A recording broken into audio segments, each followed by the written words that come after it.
नमस्कार दोस्तों, स्वागत है आपका अपने YouTube चैनल ज्ञानशाला पर। तो हमने पिछली वीडियो में प्रायद्वीप और द्वीप पर चर्चा की थी। तो देखिए, द्वीप एक ऐसी भू आकृति को कहा जाता है जो सागर और महासागरों के मध्य उभरी हुई भू आकृति होती है, तो उसे द्वीप कहते हैं।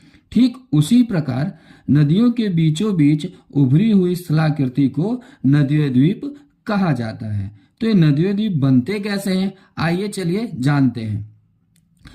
तो इतना तो आप सब जानते ही हैं कि नदियां अपने साथ रेत, बालू, सिल्ट, अवसाद या गाद बहाकर लेकर चलती हैं।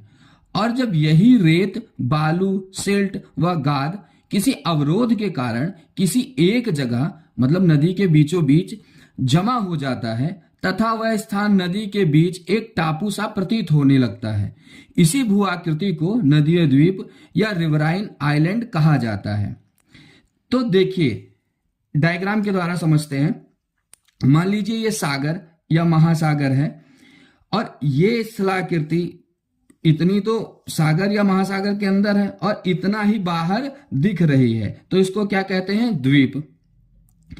और नदीय द्वीप, जिसे इंग्लिश में रिवराइन आइलैंड कहा जाता है, ये मान लीजिए नदी है और ये बह रही है।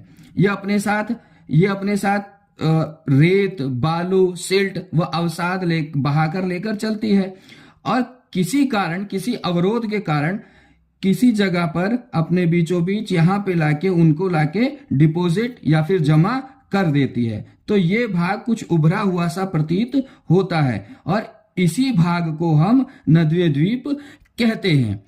तो इसके बारे में थोड़ा और जानते हैं कि विश्व का सबसे बड़ा नदीय द्वीप ब्रह्मपुत्र नदी में स्थित है, जिसे मांजुली नदीय द्वीप कहा जाता है। यह भारत के पूर्वोत्तर के असम राज्य में स्थित है।